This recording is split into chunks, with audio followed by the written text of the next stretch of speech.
Hello, my name's Yaritza Marin. I took Bonnie's 1302 class this spring semester of 2018, and yeah, let's get right into it. Uh, the first thing I'd like to say that I learned this semester is about the research process. So prior to this course, um, with regards to the research question was always kind of just given. You just kind of, the instructor would kind of just tell you, you know what, you're going to research this and that's it. And we were free to kind of discover or pick whatever we wanted to research. And so, sometimes your research question will change depending on the information you collect or the information that's available to you. So this is kind of what I came up with at the end. So my final research question was, how has Americanization in the public school K-12 system affected the way college students perceive Chicano classes, and has that changed while attending the university? So when I first started thinking up ideas of what I wanted to research, according to like the gaps that came from my primary sources, I came up with several questions, such as how has Americanization within the school system and Mexican American community affected the way students learn in Mexican American studies classes? And well, like for example, in this particular question, it kind of became hard, or it became a problem to find a way to actually see the effects within a classroom. You have to get permission from teachers. You have to, and it's very hard because students, once somebody unknown is in the classroom, they start acting different, and it'd be kind of hard to, really see that. So, of course, this is my final question kind of derived from this one, which was how has Americanization in the public school system affected the way Mexican American students perceive Chicano study classes?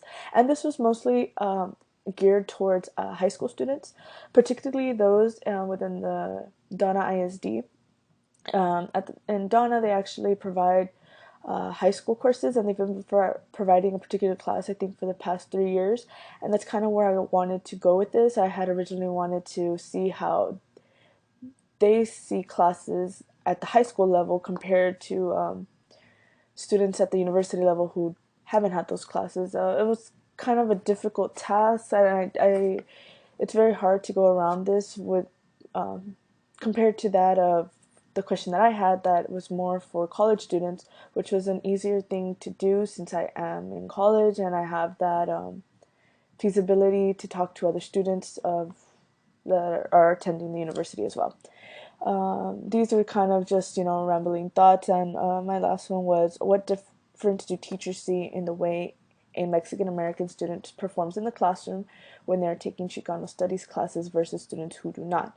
So this one, I didn't really like it because my my secondary research was mostly geared towards teachers and the way teachers thought, and which is why my finals research question was kind of researching the students, because there's so many research papers just on teachers that we kind of forget how the students feel on this, which is kind of what I wanted to aim towards. One thing I did have a problem though was this kind of going back and forth, especially within my paper. Actually, my final question wasn't even the one that I had on my supposed, just my design and test works.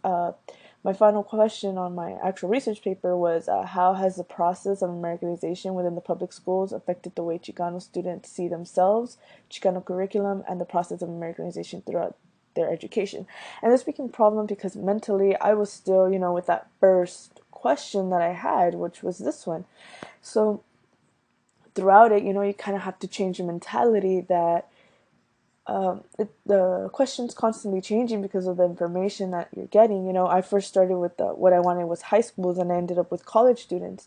So because I ended up with college students, I did put the way it affected college students, right? And also the primary research that I conducted, it gave me more insight on how students, not so much how they perceive the Chicano classes, but more how Americanization has affected them and how it's affected the way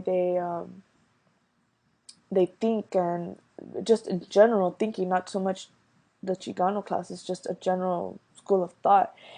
And however, after going through the information and actually thinking it all over, it was kind of just going back and forth with, okay, wait, what exactly am I asking? And that's how I overcame that. But it did become kind of a problem, I guess. Um, However, it impacted my writing tremendously because I did have to be so detailish about it, kind of still thinking about what exactly I'm writing. It helped me kind of just condense everything and keep it to not go over other things that weren't exactly in my writing. I came back, okay, what am I asking? And I guess I kept thinking that over and over again, that it kind of helped me answer my question more clearly. So, for example, here's on my charts, and that's the information. um, I was able to pinpoint exactly, for example, the for example, here on this first group that I have, I was able to point out that their education came to play because they did take math courses. They came to play into this Americanization, that they're able to realize it's a problem, and they're able to have the proper education to know um, how how to fix that problem. Whereas these other students, I was able to identify that they knew Americanization was a problem, but that they haven't had the proper education because they haven't taken Chicano courses or anything like that. That they don't know how to fix the problem, even though they know that it's there. They know that Americanization has affected the way they think and the way they they go to school, and everything. They know that they're having a whitewashed history. They just don't know how to fix that. And lastly, I had this other individual who he knew he knew of Americanization, but he had a very different view of it, which I personally believe was something that Americanization did cause for him. And I was able to point that out because I would go back to the question and see this and see the information, and I was able to pinpoint exactly what my answer was. Something else I learned about the research process is that you really need to learn, or you need to know exactly what to ask. So when I talk about what I wanted to ask these students, it came down to my let's see, right here, these are the questions that I used to interview the students.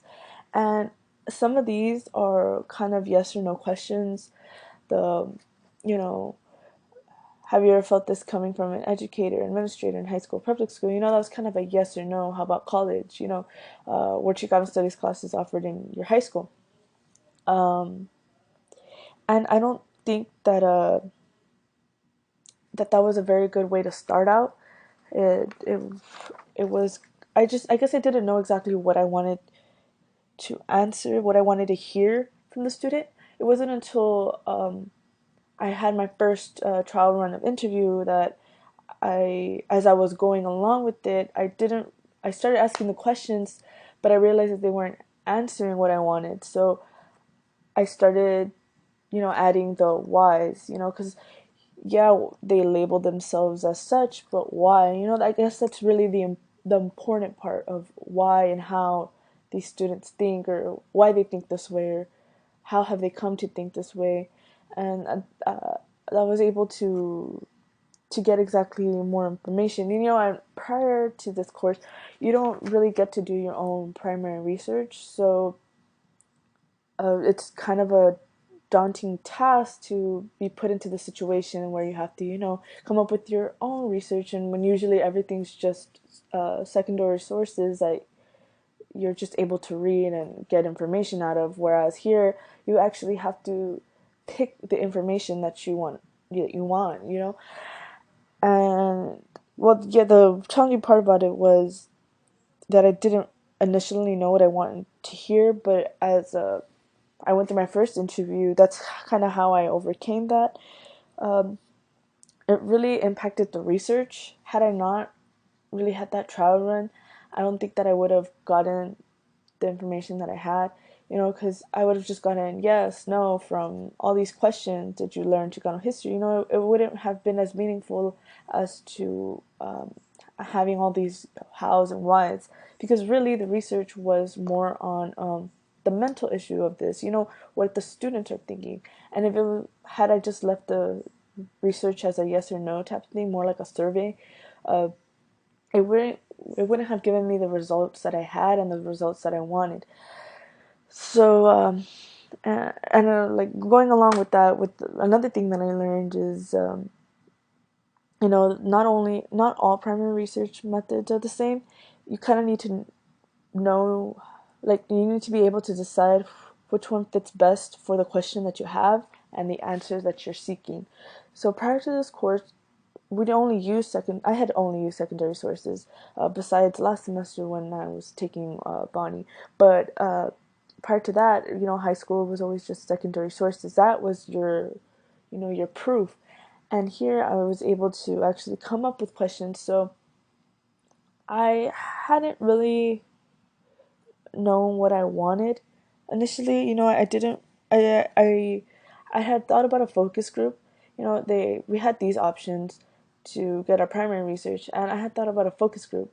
But the thing with focus groups is that it's not a personal thing. You know, it's not a one-on-one. And the interviews was able to give me that these students were able to open up a little bit more about their own personal feelings without feeling the judgment of other students around. You know, so there was that. And then I thought about doing surveys because I thought it would be good to get you know, quick information, a lot of information from different students. But the problem with that is that, you know, going back to what I said about those questions, that they were just going to be, you know, originally was going to be a survey, so that's why it was so many yes or no questions. As you know, did you learn? Would you have liked to learn? Yes, no. You know, those are yes or no questions. That was good for a survey, but the survey wasn't going to give me that in-depth thought that the students were able to give me in an interview. And the interview, you know, I was able to. So for these interviews, this is kind of what I was able to get. You know, more lots of information. You know, because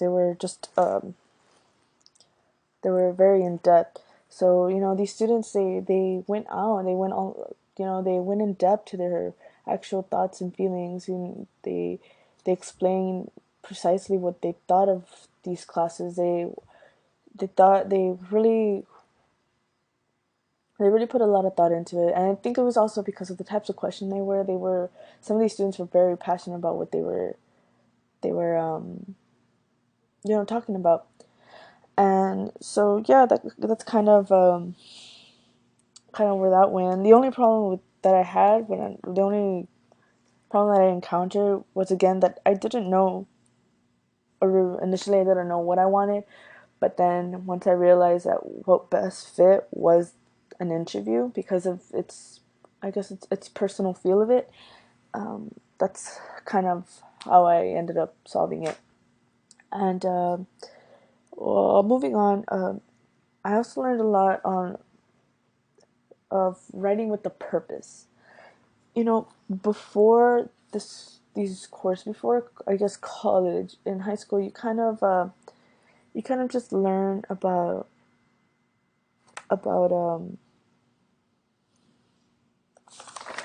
you kind of just, you know, you write what the teacher tells you. You're told what to write, and here we were able to write whatever we wanted. We were able to put in our interests. So at the beginning of the semester, we were asked to write about our interest when it came to learning. So initially, you know, I wrote about, I had spoken about with the research that the effects of learning from books written by someone of the same race or culture or background. So this is basically like my research was on Americanization and how it affects students. Well, I kind of wanted to do something like that prior. I wanted to learn if having ethnic classes make a difference in your education. If Hispanic students who are taking Chicano studies classes do better in school than Hispanics who weren't. I wanted to learn about the background your I wanted to know if learning about your background or having the connection will make a difference in your education, and not just within that class. Even just learning that and it being applied to your science and your math, and even though that has nothing to do with history, right? But the with the writing with the purposes, I was able to learn that your research question, or the reasons you should be writing, and your research question should be deeper than just surface questions. Like, it shouldn't be, what kind of grammar is best. It shouldn't be just over the top things that we usually get from high school teachers that we're usually forced to write about. In this case, I was able to, write about my interest. And, the only problem that was kind of hard was because writing has always been controlled. I wasn't used to having this liberty of writing what I wanted. I was very excited though because this really does go into my major. I'm a Mexican American Studies major, so I guess that also it really truly affected my writing. And I think the way that I wrote is very, like, I can put in my own thoughts and ideas in it because this is something that interests me. Like, for example, here at the end, uh, I didn't agree with one of the students, and I stated that I don't agree with the student, but I can't, I put in my own thoughts and opinions. I believe, I think, because this is coming from me. And prior to this, when you write about something that's not of your interest or not really up your alley, you kind of just trying to spit out the information that's given to you, the information they want to hear. And in this case, maybe somebody that reads it doesn't agree with what I say, but that's okay because that's my opinion. That's my thoughts, my ideas. The research that I've conducted has shown me this. Um, but yeah, the way I was kind of able to overcome it was really, really feeling a little more passionate about this. Like starting to think about that this is something I wanted to write. So I kind of just focused on that, and I was able to kind of overcome that problem of feeling that unusualness of having this freedom. It, and I think because it impacted my writing, it of course impacted the way others are gonna read it. Read my research paper, they're gonna feel differently because I'm putting my thoughts and opinions, my own personal thoughts and opinions, and that really does change the way others read your paper. Um, Another thing I learned about having a purpose was that your purpose for writing could sometimes change as you're going through the writing process. So initially, like I said, let's see right here. When I was going over my secondary sources, we came up with some gaps. You came up with some things that just didn't add up in in the writing, and some of these were the the articles they give effects of ethnic classes. Some of them don't speak on the students. Uh, they failed to include how mostly it was they failed to include how MOS programs personally affect students, how they see their education, how they see themselves, not just the paperwork on it, that they're improving or they're not improving. Um, because of this kind of goes back to that first section where I talked about how your research question kind of changed with the information that you're receiving.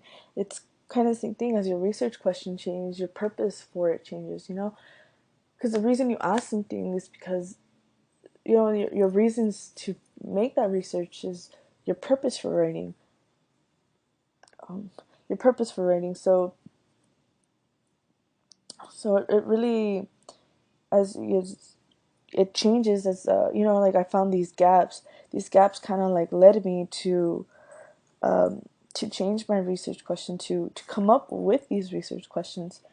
And because of this change of research, content change of research questions, and also the information I was receiving, I was receiving information that I wasn't expecting, I guess.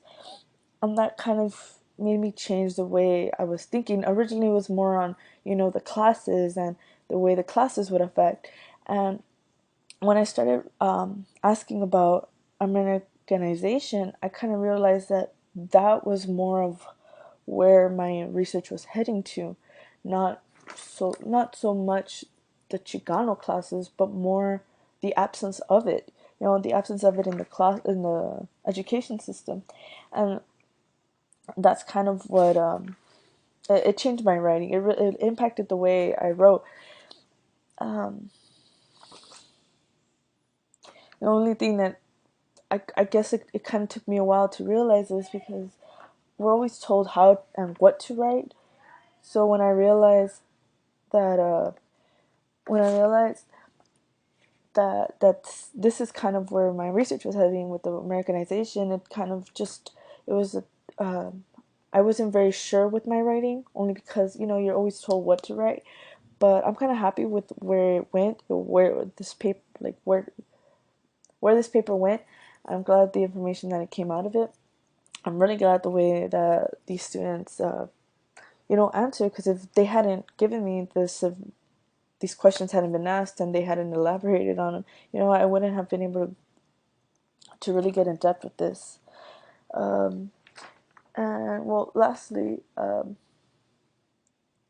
want to talk about what I learned about fitting genre to audience and purpose. So one of the main things we also did for this class was this project, which I really enjoyed doing. I really had fun with it. Um, uh, but I learned that projects for teachers and educators is different than writing to students.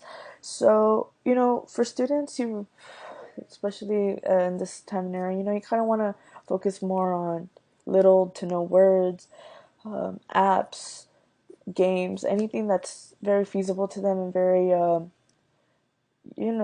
that they'll be engaged with. Although I feel like it's a very engaging thing. It's kind of different for teachers. So prior to this, I don't even. I mean, last semester I did do a project.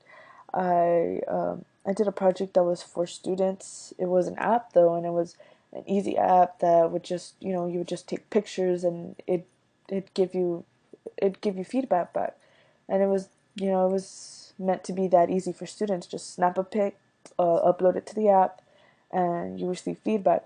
And this is a little more in detail type of thing. Um, so the only problem that I had was like I had never written or done something in general for a teacher's purpose. I've always just focused on the student and what the student needs. And in a sense, though, this paper, well, it was written for teachers and the project was for teachers. In the end, it's actually to help the student. But anyways, if I go through my project, you kind of see how, for example, if it's an elementary teacher, he can go in here and well, let me go to a high school one. I have 9th, 10th, and 11th. The senior one is elsewhere. But, they get in here, they click, let's say it's a freshman class. They download the plan. It's a lesson plan. That's what the project is, that section of the project is. So once they upload the plan, they kind of have here, the actual what they're learning, what this covers. Uh, the Some of the materials actually on the actual website. So here are some procedures. This is a lesson plan for a teacher. This is not something me as a student. I'm not gonna want to come in here and read through this information, read through these websites. I don't want to know about this. But personally, the students are just they're just like that. Anyways, also I put in here some films that the teachers could use, that they could use for their their classroom. Some of these are documentaries or Mexican American studies films, and and I also put up books, so that teachers would be able to link up to books and be able to purchase them for their classrooms. So yeah, it kind of just impacted like learning to write for teachers and learning that this was a project geared towards teachers. It kind of made me get into that. Well, what do teachers want out of this? What did they want? And I think this is a very good, a very good layout of what teachers want. They want lesson plans. They want a quick and easy way to access these. They want to just get in here, click of a button, download, get in there, and they can read through it. Instead of making their own lesson plans. I also included here a website that's specifically for teachers. There's no other, explanation for it. Oh, this is the lesson plan I clicked right now. Okay. So this is a website that's it's meant for teachers. They can come in here. They'll let's say they want to teach a course. They want to teach a Moz course. They get in here. They click on that, and here they'll be sent information. They send information that they're letting them know useful links. So there we go. Social studies. This is the curriculum. So here they even have it. This is a senior course. So this is a whole year, but they have um, they have 6 weeks broken down for them. They have lessons planned. They have projects. They have everything here. Mine is just it's just one lesson plan for one day. This is all a whole year, which is why I included it within my website for the teachers. Um, Moving on to what else I learned was that because of the message I was trying to get across, I had to use facts and feelings to appeal to educators, whether they were only convinced by facts or only appeal to emotion. So, like I said prior to this, I had never um, you know written to teachers, and I didn't really know how to get this information across in a way that was easy for them to kind of put themselves in a student's situation. So, I put in here a lot of information on what teachers kind of what they should know about this, what they should know about these students. Um, so in here, I put in if these students have ever felt like a classroom is racist. You know what? I think that's important for a teacher to know if their student is uncomfortable. I think that it really appeals to the teacher's emotion, and it makes them think like, maybe I need to change the way my classroom is run.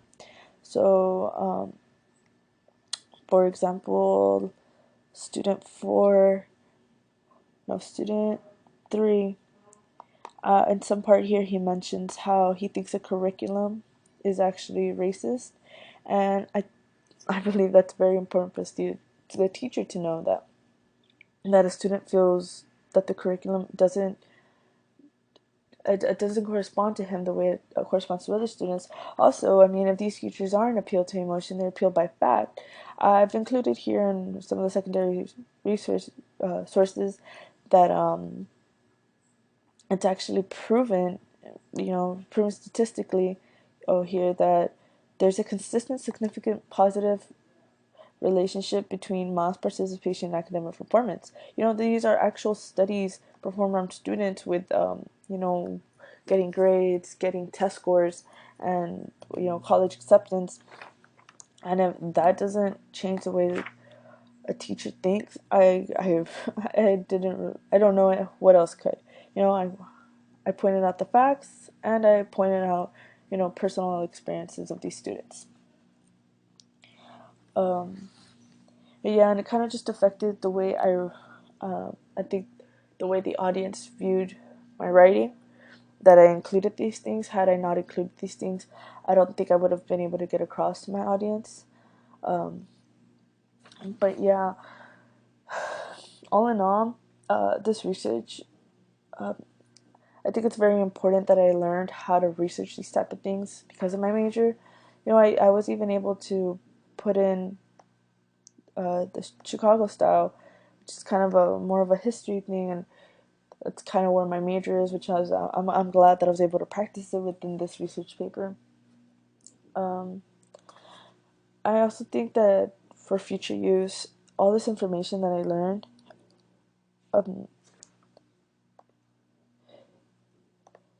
I think it's important that I learned to write this paper. My my research question was how the process of Americanization within the public school systems affected the way college Chicano students see themselves, Chicano curriculum, and the process of Americanization throughout their education.